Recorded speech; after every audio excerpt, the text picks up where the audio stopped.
This is my new to me BMW E36 6-cylinder, and I got it for an absolute steal. But when I got it, I realized why it was so cheap. Not only did it have a lot of rust and some visual flaws to say the least, but it was also extremely filthy inside out. But after cleaning the nasty interior of this car and giving this beautiful 2.5 liter inline-six a full service, I'd say let's fix this crusty and outdated interior and unfold its full potential. Let's go!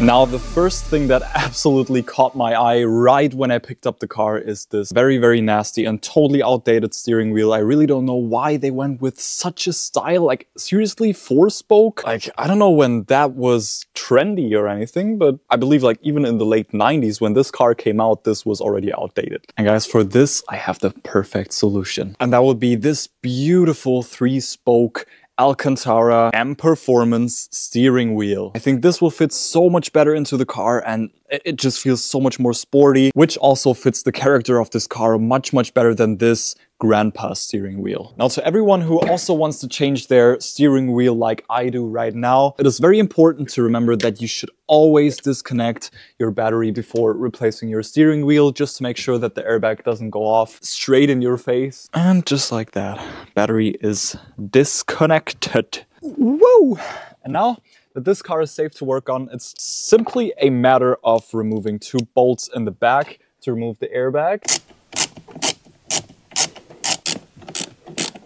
Next up, removing this 16mm that holds in the steering wheel.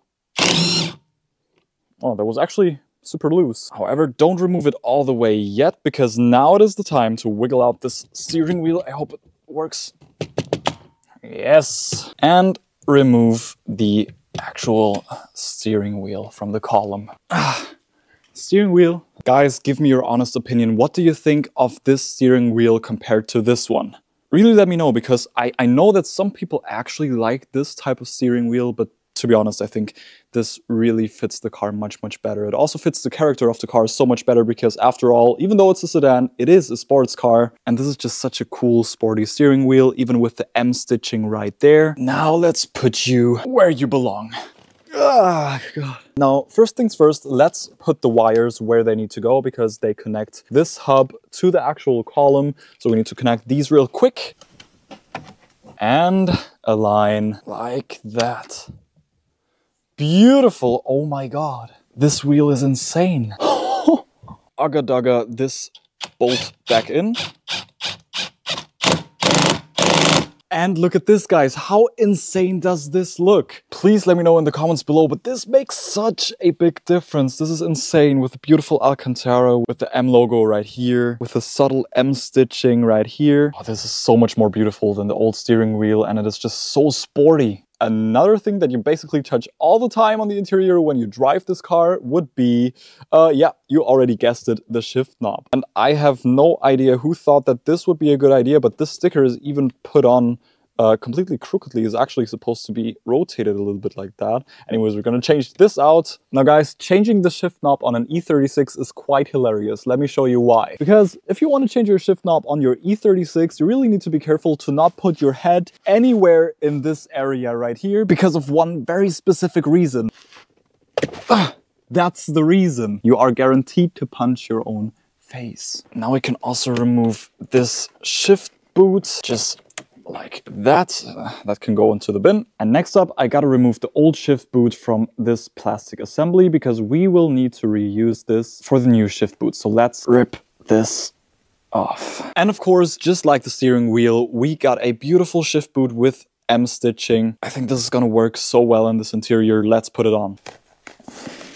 And would you look at that, how beautiful is this? It's definitely a little tight. I really thought I had to like fixate it with some hot glue, but to be honest, this rubber ring around it, it comes with this stretchy rubber band, and this holds it in place so well. This looks totally incredible, but of course we're not all the way there yet. You can see there's still one very essential piece missing, and that will be our brand new shift knob. And for this, I really am excited, because this looks incredible. Just look at this shift knob. I really wanted to go for something that looks classy, not too modern, not too old school. And I think that just really fits this interior so well. It fits the M stitching right here. It fits the M stitching right there. And we also have the M logo right there. And now also on the shift knob. Just slide it on like that and then give it a good push like this. I really don't know why they didn't do this from factory, because after all, this is a M package car from factory. And well, on the interior, you can really not tell that this is a M package car at all. So I think we're only doing the right thing here by adding some M accents here. How this little bit of color completely transforms the entire interior. While we are still focused on the center of the car, I also want to take care of the radio. So for that, I got a brand new radio, nothing fancy, but I chose this because first of all, it has Bluetooth, it has a great sound. I also put this thing into the RX-7, it works great, and it just doesn't look as modern. Let's rip out this radio. It shouldn't be too hard. Just remove... I think I'm gonna break it. Yes, I don't think we can. We need like some sort of a special tool right here. But thankfully, our brand new radio comes with the exact tool we need to remove the old one. And something like that. And now we should be able to just... Yes! I'm so happy that this radio is finally out of the car. Beautiful! Wow! Woohoo! Guys, look at that. This fits so much better into this interior. It's insane. It has Bluetooth. This looks so much better. It's the details, guys. It's the details. But speaking of details, now that we got our beautiful steering wheel, our shift knob, our shift boot, our handbrake boot, and the brand new radio installed, let's M-ify this interior just a tiny bit more. This is just the last puzzle piece that's going to tie the entire interior together so much better. Well, apart from the center console, which I'm going to install later in this video, new floor mats. I hope you still remember how the old ones looked, because they were definitely in a nasty shape. So with the new floor mats, I went way more subtle, and I think it's going to tie together the interior so much better. Beautiful red and blue stitching, and they smell really good. Like chemicals. All right, you will go in here. Oh my god, that looks so good. Of course, we also got the matching floor mats for the rear. Guys, I've also just realized that these floor mats even come with these little things. So in my case, this is extremely convenient because I am missing these little studs that hold in the floor mats. So what you can do with these is basically just screw these into the floor. Just like that, and they are super tight now. And now you can simply put your floor mat over this, twist this little thing, and they're not going anywhere. How awesome is this? Technology. Gotta love it. And what a difference. Seriously, would you look at these beautiful floor mats, this beautiful new steering wheel, our beautiful new shift knob with the shift boot, and the matching handbrake boot. Now I really cannot wait to also change out this center console for a beautiful new one. It's the details like this that really make or break a car. And speaking of details, I got another one. And this has really been bothering me ever since I picked up the car. And that would be this right here. Yes, the key. You might say, it's not really part of the interior, but I'd say it surely is part of the interior, kinda. So let's do that today as well. And to restore this nasty key, I bought something very cool, which would be a completely new key shell. Swapping this over shouldn't be that hard, so let's do this right now. First, let's take this old key apart. And this gives us access to our battery and to our, key. Let's pop out the circuit board, put the circuit board back in.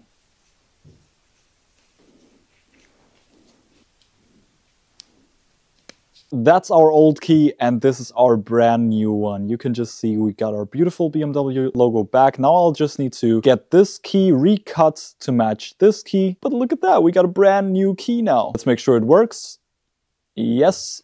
And it does. Perfect. And now to the part of the video that I've really been dreading to face, replacing the roof liner. Now, reupholstering the roof liner is actually not that difficult of a job, but I've done this on my R32 Skyline back then as well, because the roof liner was sagging and it was totally disgusting. And from what I remember, this was actually such a tedious and annoying job, because you will need to remove every single one of these little clips, of these lights, that switch right there, that just takes a lot of time. Wow, that light was not even connected to anything. Oh my god, that's so disgusting. And guys, you know, I've done this before. It's not that difficult of a job. It is definitely tedious, but it's really not very difficult. However, in this car, this is actually going to change because we have a sunroof, and we'll also need to reupholster this part of the sunroof, which means that we will need to completely disassemble this entire sunroof thing just to reupholster it. German engineering. I don't even know how I'm supposed to get this roof liner out of the car, but I guess I'm gonna worry about that once we get there. All right, let's go. Yes, yes. Oh my god, gotta be careful not to bend it too much.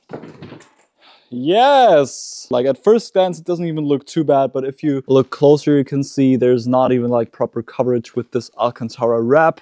So you can see all of these foam and glue spots from inside, which is definitely not very pretty.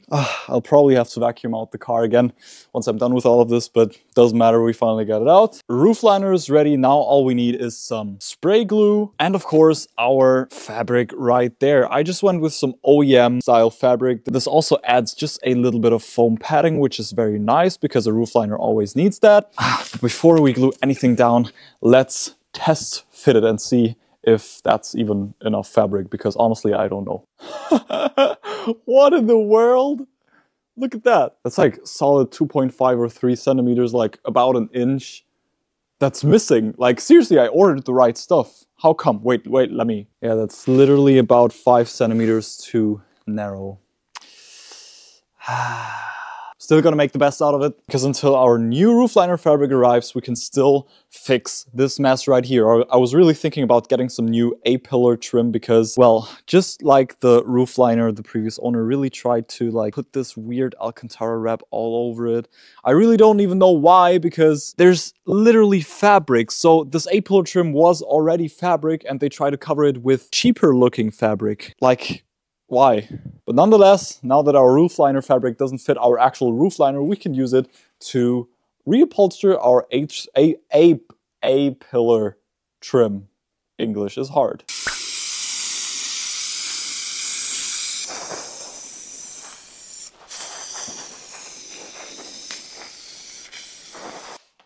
Oh my god.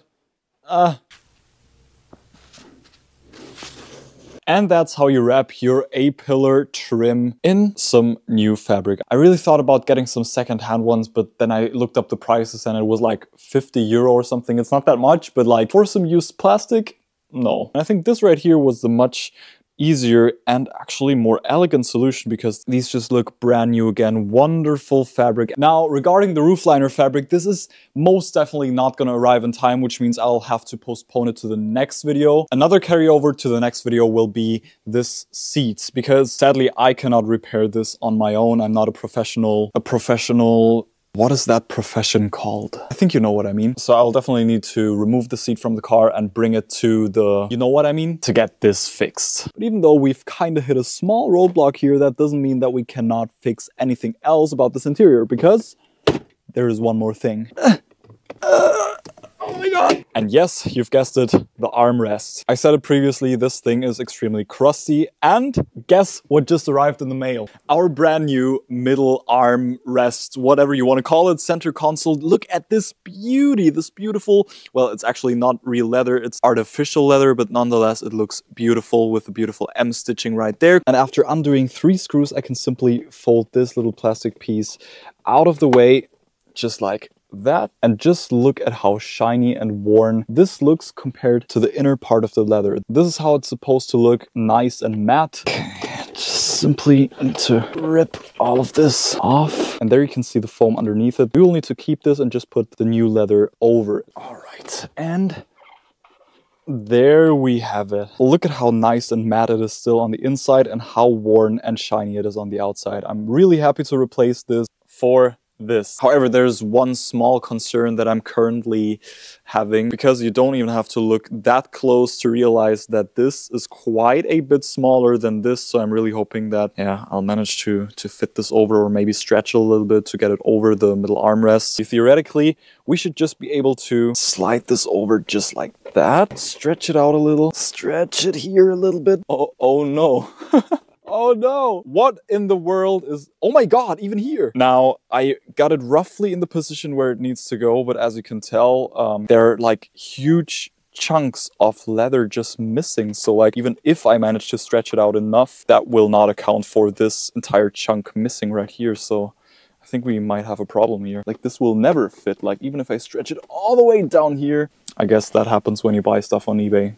I just got off the phone with the seller, and turns out he actually sent me the wrong one. This is actually for an E46 and not for an E36, which explains why there's like random leather missing everywhere. He was super nice and he immediately sent out a new one, which is for the E36 now, and you can just tell that there's just much more material on these edges in the front, so this should fit. Let's install it now. Let's try this again. Ah yes, that fits so much better. Oh my god, that looks so good. Guys, that worked like a charm. You can see it's fully upholstered now. If I fold it down, you can see this just looks fabulous. Obviously, I'll need to pull it tight a little bit, glue it down around these edges with some spray glue, and then we're mint. All of the edges are folded over now and secured with some spray glue, and I think that looks actually very professional, if I may say so myself. And with that out of the way, I should just be able to fold this back in like this and screw it back down. And with this little cover back on, let's see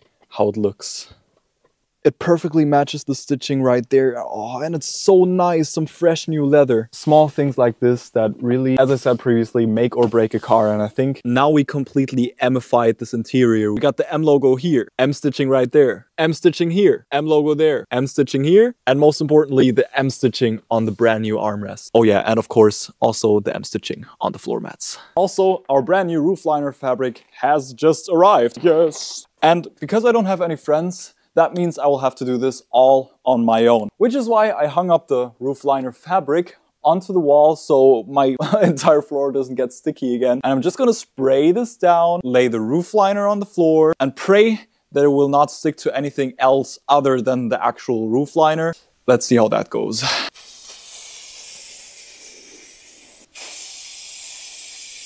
Oh no, I might not have enough spray glue. Oh, I think it's just enough.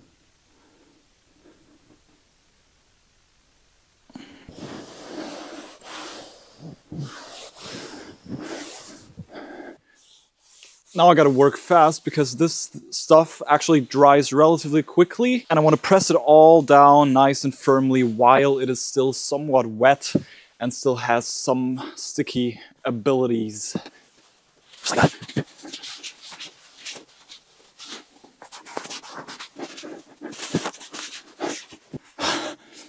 I actually think it works. Yeah, just like that. I think that looks fabulous, guys. Let's go, fresh roof liner. Anyways, now I want to just trim all of that down, all of this on the sides, just to make it a little easier to work on all of this. Fold all of these edges over, and most importantly, get some more spray glue. But now's the time that I've really been looking forward to, which would be finishing off this interior once and for all by putting the roof liner back in. How in the world did I get this roof liner out? Huh, that doesn't work. Maybe this way? Nah, that won't work at all. Yes! Let's go! Put this rubber back.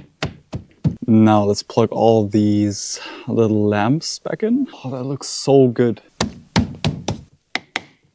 The more stuff I put back on, such as these rubber seals and all of the clips and stuff like that, it just comes together and it looks so good. It was really a good decision to rip out the old roof liner and remove all of this Alcantara fake mess. Wow, incredible. And just like that, our brand new roof liner is installed. Would you look at this? I think this turned out just insane, and this looks very clean again. And guys, let me tell you one thing. I feel like the older you get, or well, the more you just live in this car bubble and the more cars you modify and work on, the more you appreciate stock cars. And let me be totally honest with you, when I got this E36 right here, I was really thinking about putting these bucket seats in, installing a cool steering wheel like in the RX-7, but then I just realized that I really wanted to restore this thing to its former glory and the way it's supposed to be from factory. So guys, take a look at this interior and let me know in the comments below, did I achieve my goal or did I overdo it? Because I gotta admit, I put a lot of M accents into this car, and it was really my goal to not overdo it, but to add some subtle accents. Guys, we're moving forward in big steps. Now, the only thing that's left to do is reupholster the sunroof, which I'm gonna do until the next video, because let's face it, you know the gist. Basically, just doing the same thing I did with the roof liner again on the sunroof, gluing the A-pillar trim back in, and fixing this mess right here, which is gonna be relatively simple, I think. Now, all of that will be done till the next video. And speaking of the next video, next time we're gonna take care of the exterior of the car. So if you're interested in seeing that, make sure to hit that subscribe button right now. And also, there's one more thing we're going to take care of in the next video as well.